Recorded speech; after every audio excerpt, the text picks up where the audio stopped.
হাতে তেল ও পানির বোতল। দীর্ঘ লাইনে অপেক্ষা করছেন শত শত মানুষ। একজনের পর একজনের বোতলে ফু দিচ্ছেন স্থানীয় এক ব্যক্তি।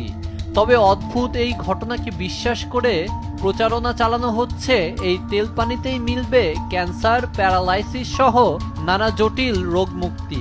সবার দিন শুনি আমার শরীরের সমস্যার জন্য। আজ কিছু না হলে 30 বছর আমার টয়লেট হয়, আবার গা হাত পায়ে কিছুদিন মনে হচ্ছে অতিশয় ব্যথা লাগছে।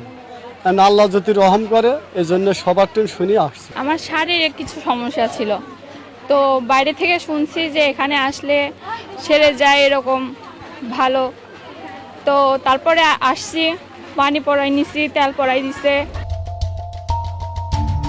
এমনই ঘটনা কুষ্টিয়ার ভেড়ামারার। প্রতিদিনই স্থানীয় বাসিন্দা নজরুল ইসলামের কাছে তেল ও পানির বোতল নিয়ে ভিড় করছেন শত শত মানুষ। প্রতিদিন সকাল থেকে রাত পর্যন্ত চলে তার ফু দেওয়ার কার্যক্রম। আমি আইসি এখানে তেল পড়া পানি দিছে, আমি দিয়ে চলে গেলাম এখান থেকে, ঈশ্বরদীর থেকে চলে গেলাম। যাওয়ার পর আমি দেখে সুস্থ আছি, বর্তমানে এখন সুস্থ আছি।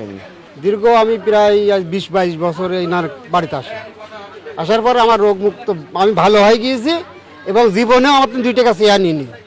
আমার মন বললে আমি দিই, না বললে না দিই। বড় ডাক্তার দেখেছি 2-3 বার, কিন্তু আমার সারেনি। মাথায় মানসিক সমস্যা, পরে এখানে তেল পড়া খাই, আমার মাথার সমস্যা একবারে আজ 2 বছর একবারই নাই।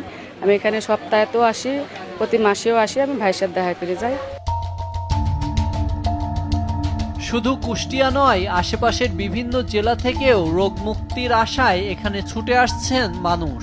আল্লাহ আমার সরাসরি এটা দান যখন করেছে তিনার মারফতে, আমি পানির তেল যখন পড়া দিই, যে বেদিতে তিনি লাগাবেন জনগণ, সে বেদিটা তাদের জন্য মুক্ত হবে, যে বেদি হোক না কেন। এখন সাইড হইতে আশা করছি ক্যান্সার পর্যন্ত আমরা যাওয়ার লক্ষণ রাখছি। কিন্তু আমি কোনো অর্থর বিনিময় না, শুধুমাত্র মানুষের আমার দায়িত্বটা যাতে আমি পালন করতে পারি, সেই দিন বিচারের মাঝে যাতে আল্লাহ আমার তো দায়িত্ব দিয়ে পাঠাইছে, যাতে আমি দায়িত্বটা অবহেলা না করতে পারি।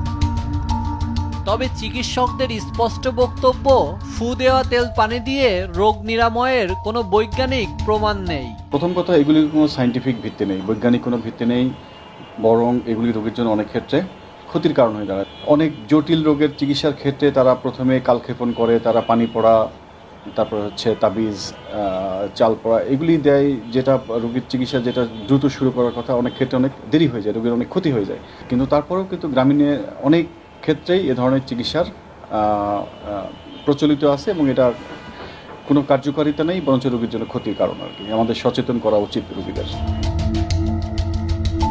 ফু দেওয়া তেল পানিকে ঘিরে এলাকায় ব্যাপক আলোচনা থাকলেও বিষয়টি নিয়ে প্রশাসনের কর্মকর্তারা প্রকাশ্যে কোনো মন্তব্য করেনি। তবে বিশেষজ্ঞদের পরামর্শ, ক্যান্সার সহ যে কোনো জটিল রোগের ক্ষেত্রে নিবন্ধিত চিকিৎসকের পরামর্শ অনুযায়ী বৈজ্ঞানিক চিকিৎসা গ্রহণ করাই সবচেয়ে নিরাপদ।